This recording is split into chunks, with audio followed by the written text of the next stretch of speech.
Define and create a single object using object literal. Object literal क्या रहता है वो देखिए। Object literal define and create an one statement.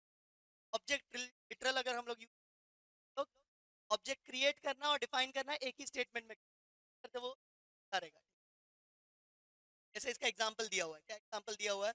An object literal the least of name like ये। यहाँ पे example देख लेते हैं ऑब्जेक्ट लिटरल क्या है। यहाँ पे देखो मैंने क्या लिखा हुआ है, एम्प्लॉय आईडी, और आईडी को एक वैल्यू दिया है ना। फिर क्या लिखा है मैंने, नेम, और नेम को क्या दिया है, फिर क्या लिखा है मैंने, सैलरी, सैलरी को क्या दिया है, वैल्यू। ये क्या है, तो ऑब्जेक्ट लिटरल है। क्या है ये, ऑब्जेक्ट लिटरल। क्या है ये, लिटरल वर्ड का मीनिंग पता है क्या, पता है क्या? लिटरल मतलब क्या रहता है पता है क्या? पढ़ा रहेगा, मतलब वैलिड वैल्यू और एनी डेटा टाइप। लिटरल मतलब क्या रहता है, वैलिड वैल्यू डेटा टाइप। जैसे अगर मैंने मैंने बोला बुलियन, बुलियन के लिए वैलिड वैल्यू क्या होगा, या फॉल्स, ऑन एंड ऑफ, तो या वन। अगर मैंने बोला कि इंट, वैलिड वैल्यू क्या होगा, न्यूमेरिक वैल्यू, न्यूमेरिक वैल्यू ना, वो भी किसी एक रेंज का, किसी एक रेंज का वैलिड वैल्यू बोलेंगे। तो valid value for any data type है ना, क्या बोलते हैं हम लोग, लिटरल्स बोलते हैं। क्या बोलते हैं इसको, लिटरल्स। पहला जो वे है ना, पहला जो वे है ऑब्जेक्ट लिटरल बनाने का, मतलब ऑब्जेक्ट बनाने का, वो कैसा है, मैं की वैल्यू पेयर में लिखूंगा।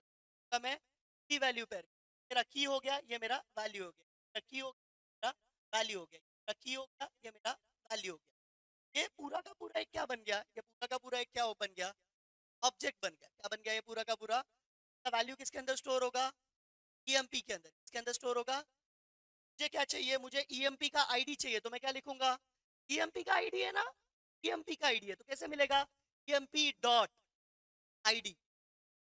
तो अगर मुझे राजन का हाइट चाहिए तो मैं कैसे लिखूंगा, राजन डॉट हाइट। क्या मिलेगा, राजन का हाइट। मुझे राजन का हाइट नहीं चाहिए, मुझे हाइट चाहिए, तो मैं क्या लिखूंगा, डॉट हाइट। मुझे मुंजत का वेट चाहिए तो क्या लिखूंगा, डॉट वेट। तो वैसे यहाँ पे भी ऐसे, अगर मुझे राजन का हाइट चाहिए तो मैं जो भी नाम है उसका डॉट आईडी लिखूंगा, डॉट नेम लिखूंगा।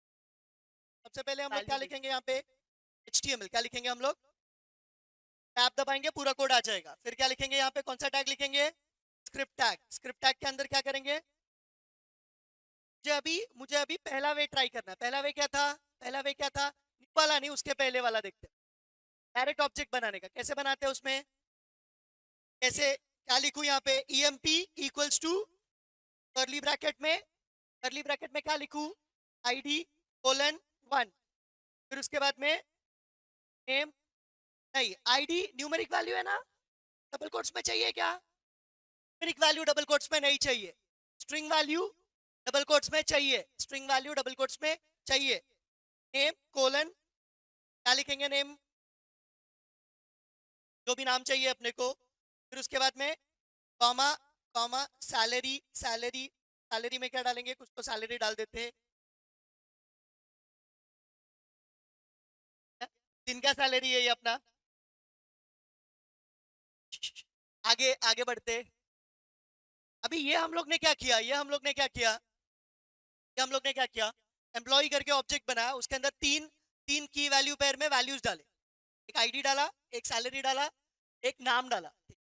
ये जो आईडी सैलरी नेम डाला इसको मुझे प्रिंट करना है, तो कैसे करेंगे, document dot right, document dot right. Document dot right में क्या लिखेंगे, हम लोग को क्या प्रिंट करना है, पहले आईडी और सैलरी प्रिंट करना है। समझो अपने को क्या प्रिंट करना है, आईडी और सैलरी। हाँ चल रहा ना,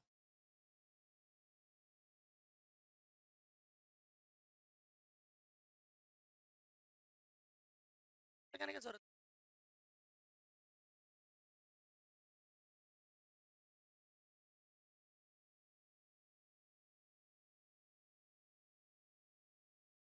बच्चों बच्चों इधर पे आ जाओ। तो डॉक्यूमेंट डॉट राइट लिखा है हम लोग ने, डॉक्यूमेंट डॉट राइट में क्या लिखेंगे हम लोग, क्या लिखेंगे हम लोग, डॉक्यूमेंट डॉट राइट में क्या लिखेंगे हम लोग, जो आईडी प्रिंट करना है। पहले क्या प्रिंट करना है, आईडी। तो क्या लिखूंगा यहाँ पे डबल कोट्स में, ID, ID equals to, ID equals to. फिर आईडी में मुझे आईडी का वैल्यू चाहिए, आईडी का वैल्यू किसके अंदर है, emp.id में, तो यहाँ पे क्या लिखेंगे प्लस, क्या लिखेंगे और फिर क्या लिखेंगे ऑब्जेक्ट का नाम, ऑब्जेक्ट का नाम क्या है अपने emp, और उसके प्रॉपर्टी का नाम क्या है id, सेमीकोलन देता हूँ मैं, फिलहाल सेमीकोलन देता हूँ, देखता हूँ इतना तो प्रिंट हो रहा है क्या। इसको राइट क्लिक करता हूँ और ओपन इन ब्राउजर करते हैं, राइट क्लिक करता हूँ ओपन इन ब्राउजर करते हैं, तो क्या प्रिंट किया उसने आईडी प्रिंट किया, क्या आईडी आया 1, क्या आईडी आया 1। फिर उसके बाद में मुझे सैलरी प्रिंट करना है, इसके आगे मैं क्या लिखूंगा, अभी ये जो सैलरी है मुझे यहाँ पे सैलरी प्रिंट करना है, सैलरी और फिर प्लस करके emp डॉट सैलरी, सैलरी का सैलरी करके डाल दिया, तो रिफ्रेश किया सेव किया तो आईडी और सैलरी दोनों प्रिंट हो गया। समझ में आया क्या। अभी हम लोग क्या करते हैं, यहाँ पे हमारा जो वेरिएबल का नाम है, प्रॉपर्टी का नाम है, उसका एन कैपिटल है, उसका सैलरी का एस कैपिटल है, इसको स्मॉल करते हैं, तो देखते हैं केस सेंसिटिव है क्या, केस सेंसिटिव है ना, ये केस सेंसिटिव है, तो जावास्क्रिप्ट जो है वो क्या है, इसका मतलब क्या रहता है, केस सेंसिटिव का मतलब क्या रहता है, वेरिएबल का नाम स्मॉल में लिखा है तो स्मॉल में लिखना पड़ेगा, कैपिटल में लिखा है तो कैपिटल में लिखना पड़ेगा। देखो उसको मिला क्या सैलरी, नहीं मिला, इसलिए क्या बोला उसने अनडिफाइंड, क्या बोला उसने अनडिफाइंड। समझ में आया क्या बच्चों, तो कैपिटल स्मॉल ध्यान रखना है तुम लोग को, कैपिटल स्मॉल ध्यान रखना है तुम लोग को, अगर कैपिटल लिखा है तो कैपिटल लिखो, स्मॉल लिखा है तो स्मॉल लिखो। अनडिफाइंड आया इसका मतलब क्या, उसको डिफाइन नहीं किया, उसका वैल्यू मिला नहीं, ये समझना है तुमको, ये समझना है तुमको क्या क्या बच्चों।